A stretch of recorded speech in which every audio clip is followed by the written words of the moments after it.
to SVG-TV News for Thursday, March 20th, 2025. I am Rochelle Batiste with the details. A wave power park project is set to be developed in North Windward.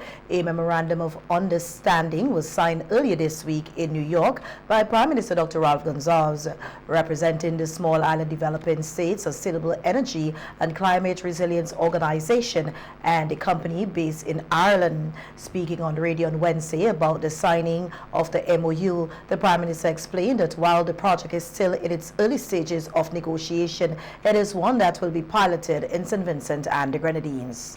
SITSDOC,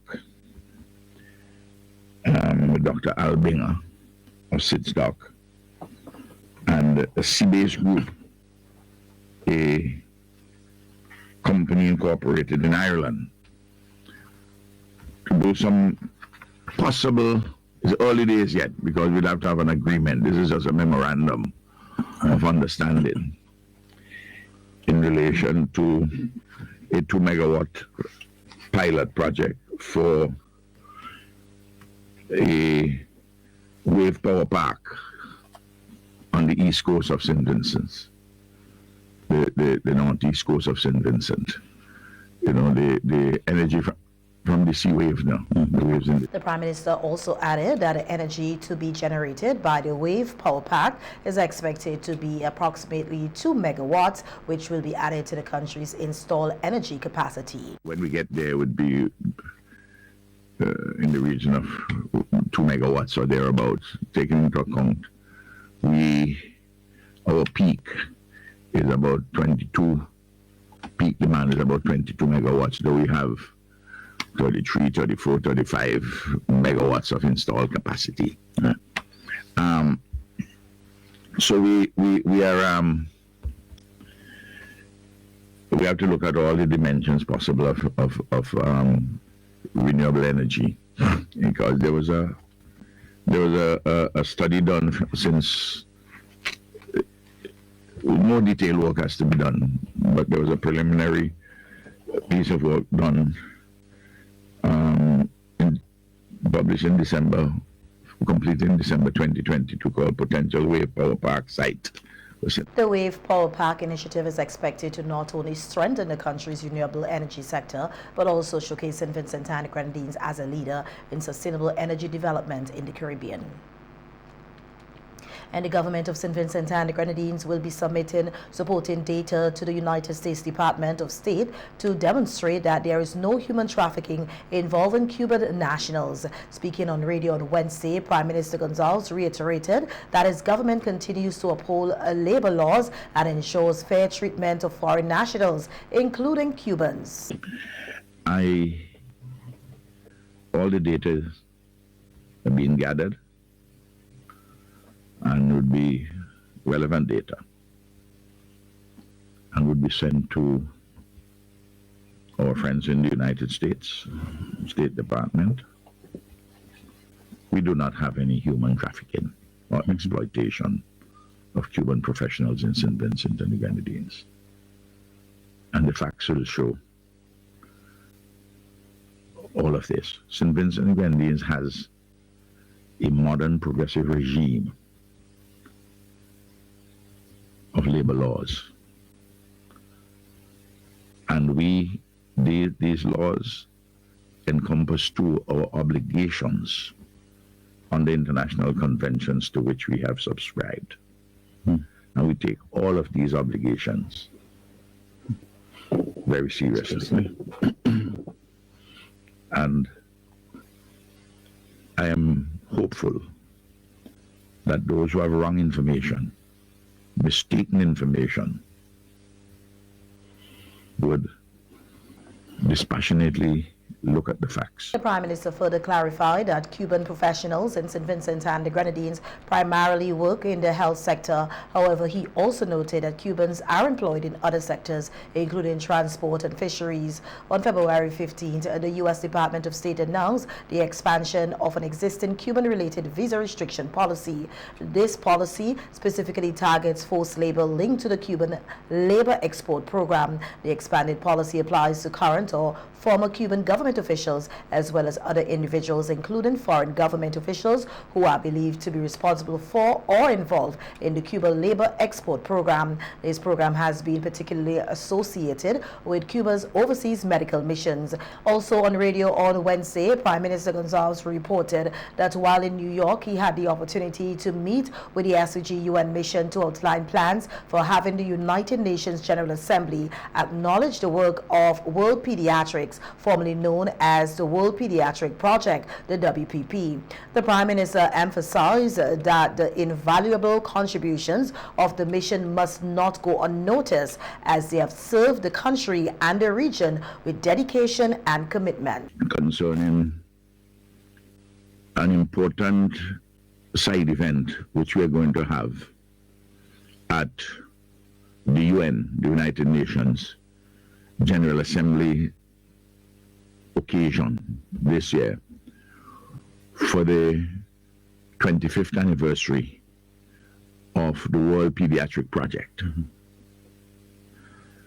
We want the world to know, well, the World Pediatric Project, they want the world to know about this fantastic mission in critical pediatric care of a first world nature, which they have in St. Vincent and the Grenadines, which includes patients, young patients from the rest of the Caribbean. Pointing out that the hub for World Pediatrics is located in St. Vincent and the Grenadines, the Prime Minister noted that many persons from countries in the OECS, the Organization of Eastern Caribbean States, travel to St. Vincent and the Grenadines whenever there is a medical mission. Over the past 25 years, thousands of children across the region have benefited from the mission's work of World Pediatrics. The United States Air Force team wrapped up their medical mission to St. Vincent and the Grenadines with a 2-day health check that concluded today. The mission, part of the Lesser Antilles Medical Assistance Team, Lamont saw 50 Air Force members offering their expertise and services over the past 2 weeks. Deputy Commander of the mission to St. Vincent and the Grenadines, Major Samantha de Blasi, told SVGTV News that teams were dispatched to Canawan and Union Island to provide dental care to residents. She expressed that the mission has been a success for both her team and local medical professionals. On military readiness for us. So we have experiences and equipment that St. Vincent does not. So we're sharing our resource knowledge and hoping to provide any suggestions or recommendations to increase resources or realign positions.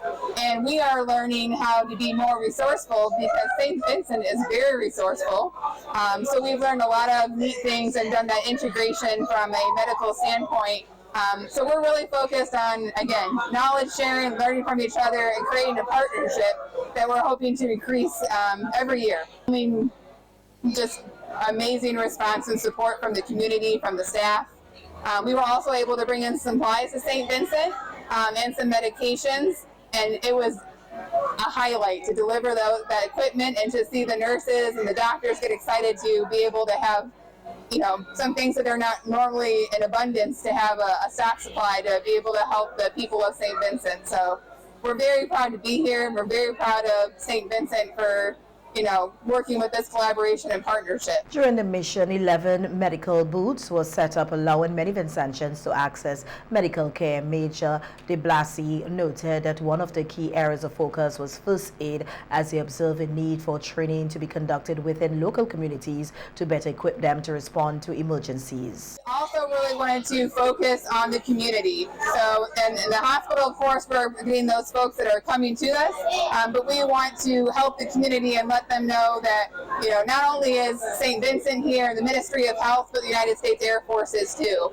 So we wanted to extend that, you know, hand forward. So we have blood pressure checks, we have doctors doing consultations, we have blood sugar tests, nutritional info, and optometrists. So again, medical information is life-saving. And I think it's important that we focus that information and spread it to the world. Something that we got from feedback from St. Vincent is drownings happen a lot here. So CPR was one of our focuses here. So we even have a session to do community CPR while we were also tying it with our mission and getting focus on our first responders to share information such as stop the bleed. What can you do to immediately stop the bleed and save a patient? But CPR is also a life-saving skill that some civilians don't know. So we're happy to do that from the first aid response approach and from the community-based approach. The team is expected to leave the state on Saturday, but will continue the mission by visiting several other countries, including Ghana. The success of the mission in SVG is expected to lead to future collaborations, providing more opportunities for medical assistance across the region.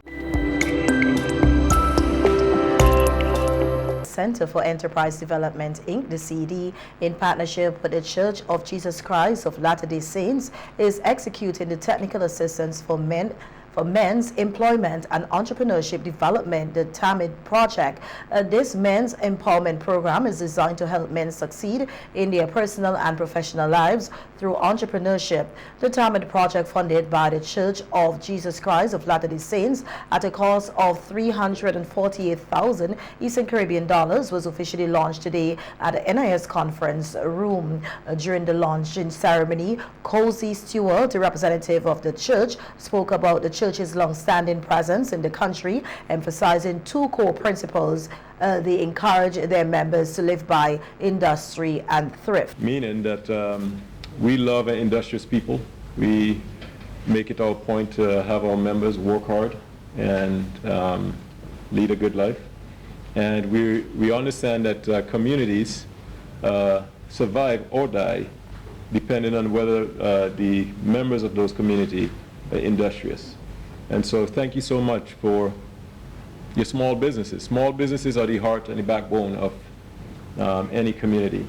And I know you guys are in great hands with the leadership here at the CED. They work very, very hard to make sure that they have a good program for you for the next 6 months, along with Mr. Registrar from the Chamber of Commerce. They have a great thing here. You're going to be partnering up with a lot of people. So that will be very exciting. So that's the first principle, industry and thrift.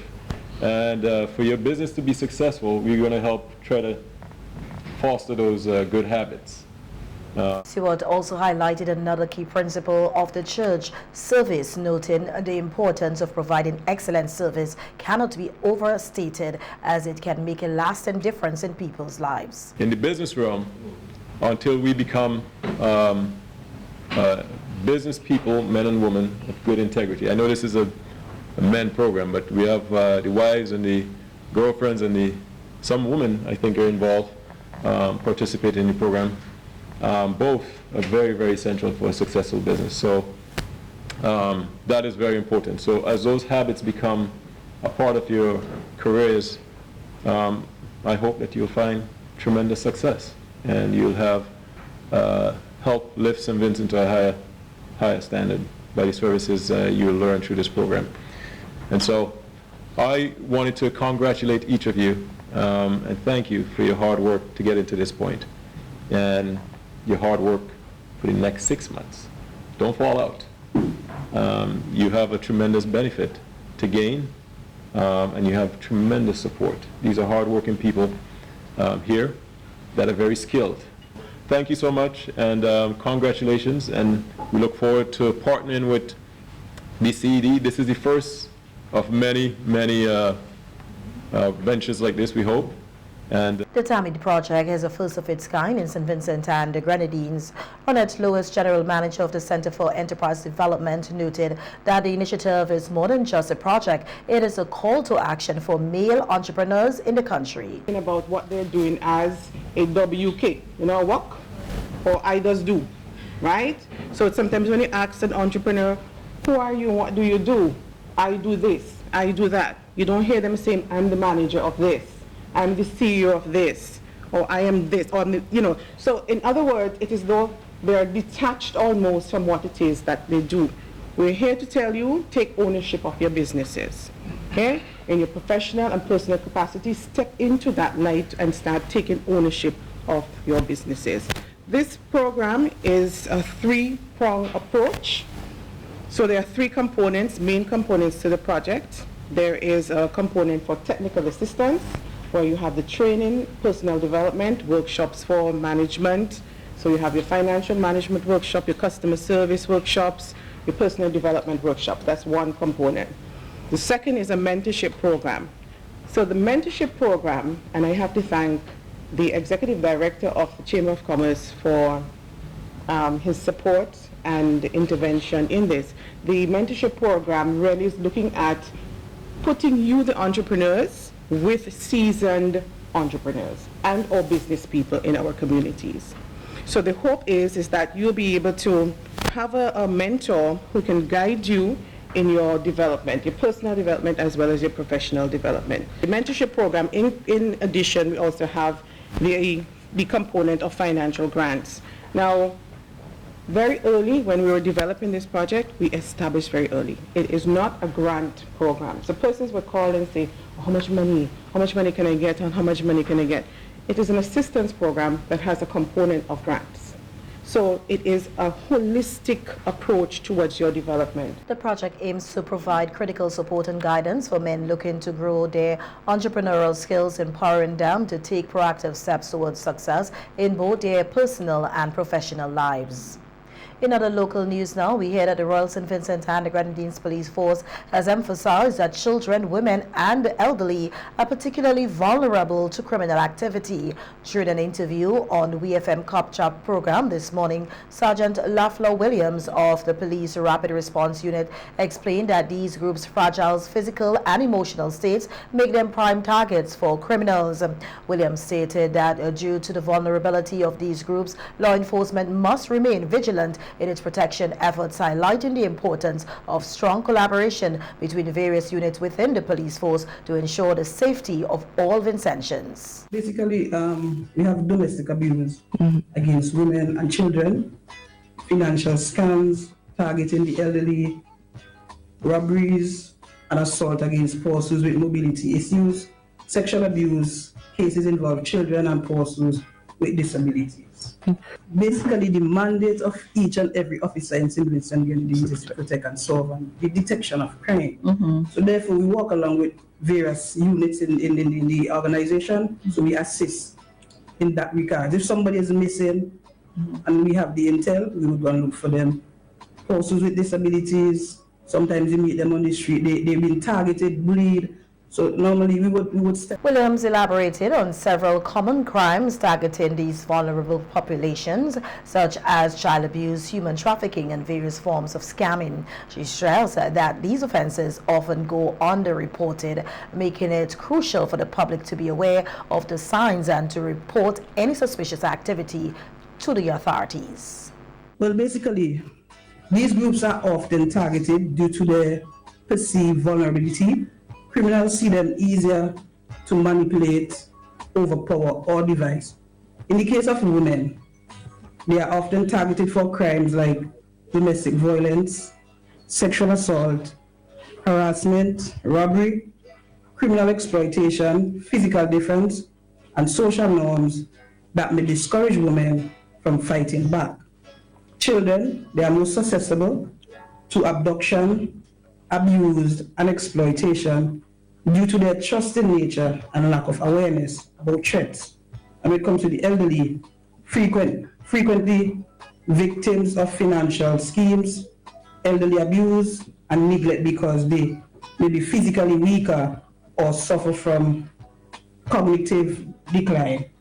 And when it comes to persons with disability, this may limit their mobility, impaired communications, or dependency on caregivers, making them easier to be exploited or do harm to them. In response to the growing concern over these crimes, Sergeant Gerard Lewis said the police force has established a special unit dedicated to tackling crimes against these vulnerable groups. He explained that the severity and complexity of these offenses against children, women, and the elderly necessitate a focused approach. The creation of the unit aims to ensure a more efficient response and better coordination among officers. For children, sexual offenses are very prevalent, so much so that a unit was formed just to deal with that.